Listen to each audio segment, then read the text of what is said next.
This channel does not promote any violent, harmful, or illegal activities. All content provided by this channel is meant for an educational purpose only. আমরা আজকে সিস্টেমের উপর ভরসা চলে যাচ্ছে, ন্যায়ের বিচারের উপর ভরসা আমাদের চলে যাচ্ছে।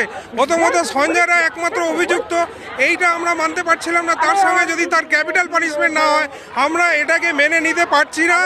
এর জন্য আমাদের যেভাবে লড়াই করতে হবে, রাস্তায় নেমে লড়াই করতে হবে, আদালতে লড়াই করতে হবে, আমাদের লড়াই আরও তীব্র হবে। আমরা এটা কোনোভাবে মেনে নিতে পারছি না। আমরা আতঙ্কিত, আমরা ডিভাস্টেটেড, আমরা ভেঙে পড়বো, আমরা ছাড়বো না, আমরা লড়াই করব। এটা আমরা মানতে পারছি না। এখানে সিবিআই রিপোর্টকেই তো আমরা চ্যালেঞ্জ করছি, সাধারণ মানুষ চ্যালেঞ্জ করছে, কারণ সিএফএসএল রিপোর্টের সঙ্গে সিবিআই রিপোর্ট মিলছে না। ডিএনএ রিপোর্ট যা আছে তাতে সঞ্জয় রায় ছাড়া বাকিদের আইডেন্টিফাই করা হলো না। এই যে বিষয়গুলো, এগুলো কিন্তু সিবিআই রিপোর্টে এলো না। ফলে বিচারের নামে এই প্রহসনকে মানুষ মানতে পারছে না। তাই বিচার আজকে এক অর্থে শেষ হলেও আন্দোলন, লড়াই কিন্তু শেষ হলো না। বরঞ্চ সঞ্জয় রায় ছাড়া বাকি কারা খুনি সেটা আমাদের জানতে হবে। এবং মানুষের মধ্যে প্রশ্ন যে আদৌ কি সঞ্জয় রায় এই খুনটার সঙ্গে যুক্ত, এই প্রশ্নটার উত্তর দিতে হবে সিবিআইকে। কারণ এই প্রশ্নের উত্তর না দেওয়া পর্যন্ত কিন্তু মানুষ সন্তুষ্ট হতে পারবে না। আজকে জাজও কিন্তু দেখুন যাবজ্জীবন দিল, ফাঁসির সাজা দিতে পারলো না। কারণ দেখা যাবে আমরা হয়তো অফিসিয়ালি রায় পেয়ে যাব, ওপেন ফোরামে পেয়ে যাব। সেই রায়ের কপি দেখলেই দেখা যাবে হয়তো প্রচুর জায়গায় গ্যাপ থাকবে, কারণ সিবিআই তদন্ত একটা ভুলে ভরা তদন্ত হয়তো। ফলে সেই জন্যই বিচারকও সাহস করলেন না ফাঁসির আদেশ দিতে। এটা যে পুরোটা একটা প্রহসন, এটা বলার অপেক্ষা রাখে না। যদি এটা বিরলতম ঘটনা না হয়, তাহলে আর কত বর্বরতা হলে তাকে বিরলতম ঘটনা বলা হবে সেটা আমার জানা নেই। যেভাবে একটা মেডিকেল কলেজ হাসপাতালের সেমিনার রুমে যে নৃশংসতায় অভয়াকে খুন এবং ধর্ষণ করা হয়েছে, এবং এটা প্রথম থেকেই বোঝা যাচ্ছিল যে কলেজ কর্তৃপক্ষ, পুলিশ প্রশাসন এবং রাজ্য সরকার তারা মূল দোষীদের আড়াল করার জন্য উঠে পড়ে লেগেছিল। এবং তার থেকেই বোঝা যায় যে এখানে যে বড় বড় মাথা যুক্ত হয়ে আছে সে বিষয়ে কোনো সন্দেহ নেই। ফলে এটা বিরলতম ঘটনা এবং প্রকৃত দোষীরা এখনও অধরা। যতক্ষণ পর্যন্ত না প্রকৃত দোষীরা ধরা পড়ছে, ততক্ষণ পর্যন্ত আমাদের আন্দোলন চলবে। দেখুন, বিচারক যেটা মনে করেছেন আমরা তার রায়কে অবশ্যই স্বাগত জানাই, কিন্তু আমার যেটা মনে হয় এটা প্রাতিষ্ঠানিকই হত্যা। কারণ হচ্ছে সন্দীপ ঘোষ জড়িত, সেটা সিবিআই যখন তাকে অ্যারেস্ট করেছিল সেটাই মোটামুটি ক্লিয়ার ছিল। এখনও সাপ্লিমেন্টারি চার্জশিট আসেনি, এখনও যে সমস্ত একাধিক ক্রিমিনাল যুক্ত আছে এই কেসে সেগুলো এখনও সামনে আসেনি। সামনে আসলে এটা বোঝা হবে। এটা বেসিক্যালি এটা পার্শিয়াল ক্লোজার, সেটা যাবজ্জীবন হোক বা ফাঁসি হোক। এবং অভয়ের বাড়ির পক্ষের আইনজীবীর এখনও সুযোগ আছে হাইকোর্ট বা সুপ্রিম কোর্টে যাওয়ার, সেক্ষেত্রে তারা ফাঁসির আবেদন করতেই পারে। আমরা অবশ্যই ফাঁসি চাইব, কিন্তু যাবজ্জীবন দিয়েছে, এটা আমরা তাকে স্বাগত জানাচ্ছি। বা দেখা যাক বাকিটা নেক্সট কি হয়। বিচারের প্রথম ধাপ কি সম্পূর্ণ হলো? বিচারের প্রথম ধাপ তো বলা যেতে পারে শুধু সঞ্জয় রায়ের ক্ষেত্রে, কিন্তু বাকি ক্রিমিনালরা তো ধরা পড়েনি। তারা যতদিন না সামনে আসছে ততদিন তো প্রথম ধাপও কমপ্লিট নয়। একজন ক্রিমিনালের ট্রায়াল শেষ হয়েছে। কোয়ান্টাম পানিশমেন্ট এটা কি হলো? দেখুন, এইটা তো বিচারকের উপরে। আমরা ইন্ডিয়ান কনস্টিটিউশনকে মানব, তিনি কনস্টিটিউশনের উপরে বেস করে যেটা মনে করেছেন সেটাই দিয়েছেন, তার সেটাকে ক্রিটিসাইজ করতে পারি না। আমাদের যেগুলো অ্যাপিল করার জায়গা আছে সেটা উচ্চতর আদালতে, তখন দেখা যাবে যা আদালতে অ্যাপিল করে কি পাওয়া যায়। প্রথমত যেটা বলবো যে এটা তো অবশ্যই বিরল থেকে বিরলতম ঘটনা। তার কারণ একটি হাসপাতালের মধ্যে কর্মরত একজন চিকিৎসক, তাকে হত্যা করে ধর্ষণ করা হয়েছে না ধর্ষণ করে হত্যা করা হয়েছে সেগুলো তো আলাদা প্রশ্ন, কিন্তু তাকে হত্যা করা হয়েছে। তো অবশ্যই এটা বিরল থেকে বিরলতম একটা ঘটনা। এবং সেখানে যে শাস্তিটা দেওয়া হলো, শাস্তিতে আমরা সন্তুষ্ট নই। তাহলে কি আমরা ফাঁসি হলে সন্তুষ্ট হতাম? আমরা ফাঁসি হলেও সন্তুষ্ট হতাম না। কারণ প্রথমত তো ফাঁসির শাস্তি হিসেবে ফাঁসিটাকে সমর্থন করা উচিত কি উচিত না সেটা আলাদা প্রশ্ন।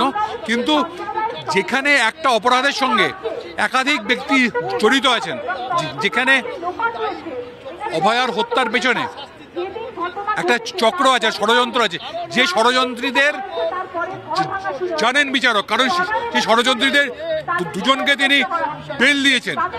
তাদেরকে শাস্তি না দিয়ে কেবলমাত্র একজনকে চিহ্নিত করে তাকে সাজা শোনানো আমাদের মনে হয় যে এইটা হাস্যকর একটা বিষয়। এবং যে উদ্যোগ আমাদের রাজ্যের সরকার এবং কলেজের প্রশাসন, পুলিশ প্রশাসন নিয়েছিল প্রকৃত অপরাধীদের আড়াল করার 9 আগস্ট থেকে, সেই উদ্যোগের মধ্যে বোধহয় কেন্দ্রীয় তদন্তকারী সংস্থা এবং আদালত যুক্ত হয়ে গেলেন। এটাই আমাদের কাছে দুঃখের।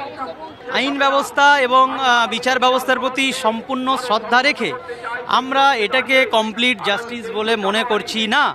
আমাদের যে গণতান্ত্রিক অধিকার আছে ক্রিটিসাইজ করার, জাজমেন্টকেও ক্রিটিসাইজ করার আমাদের অধিকার আছে, সেই অধিকারের পার্ট থেকে আমরা বলছি এটা কোনো রকমের কমপ্লিট জাস্টিস হতে পারে না। কারণ এটা একটা বিরলতম থেকে বিরলতম ঘটনা। সারা পৃথিবীতে হয়তো কোথাও এরকম ঘটনা ঘটেছে বলে আমার মনে হয় না, যেখানে একজন মেডিকেল অফিসার, যিনি গ্রুপ এ অফিসার পদমর্যাদা সম্পন্ন, তিনি নিজের কর্মস্থলে গিয়ে তিনি জীবন বাঁচানোর জন্য যেখানে কাজ করছিলেন সেখানে নিজের জীবন দিতে হয়েছে। তাহলে এটা বিরলতম জায়গা। আমরা দেখুন, বিচারকের ডিরেক্ট আমরা ক্রিটিসাইজ করতে পারবো না। বিচার ব্যবস্থার যে জায়গায় ক্রিটিসাইজ আমরা করতে পারি গণতান্ত্রিক অধিকারে, সেই জায়গাটা আমরা ক্রিটিসাইজ করে বলবো আমরা এই বিচারকের যদি এরকম কথা হয় তাহলে আমরা এ ব্যাপারে একমত নই। আমরা মনে করি যে এই ঘটনাটা একটা সামাজিক, প্রত্যেকটা মানুষের মনের কোণে কোণে একটা ভীত এবং ভয়ের জায়গা তৈরি করে দিয়েছে। যে একটা এত সুরক্ষিত জায়গায় যদি এরকম ঘটনা ঘটতে পারে, তাহলে নর্মাল বাড়িতে, নর্মাল গাড়িতে, নর্মাল বাজারে, নর্মাল হাটে, নর্মাল জায়গাতে এই ধরনের ঘটনা রোজ রোজ হতে পারে। তাহলে একটা এক্সাম্পলারি একটা এক্সাম্পল তৈরি করতে গেলে এই ঘটনায় যে শাস্তি হওয়ার কথা ছিল সেই শাস্তি হয়নি। একজন ব্যক্তির একদম কোনো রকমের দৃষ্টান্তমূলক শাস্তি নয়। এটা আমার মনে হয় রেপ অ্যান্ড মার্ডার কোনো ব্যক্তি কোনো জায়গায় যদি করে এর থেকে বেশি সে শাস্তি পাওয়ার যোগ্য বলে আমরা মনে করি। তো আমাদের মনে করার জায়গা থেকে এরকম একটা বিরলতম ঘটনাতে এই শাস্তিটা আমরা খুব ছোট বলে মনে করছি। এবং আমরা মনে করি যে আরও যে পার্টগুলো আছে, শুধু একার সঞ্জয় রায় নয়, বাকি যারা আছে সবাই আমাদের যাদের প্রশ্নচিহ্ন আছে এবং সেই সঙ্গে সাইন্টিফিক রিপোর্টের যেগুলো যে প্রমাণপত্র আছে সেগুলো নিয়ে আমরা লিস্ট আপ করে হায়ার থেকে হায়ারতম কোর্টে অবশ্যই যাব।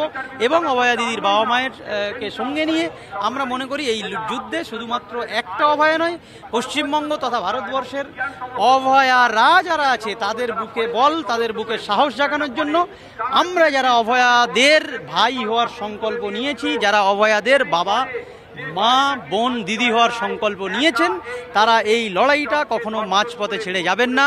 আমি সবাইকে রিকোয়েস্টও করব এবং আমি নিজেও বলছি, প্রতিজ্ঞা করব, আমরা অভয়াদের জন্য লড়াই এক্সাম্পল তৈরি করতে গেলে এই অভয়ার লড়াই এখানে আমাদেরকে ছেড়ে গেলে হবে না।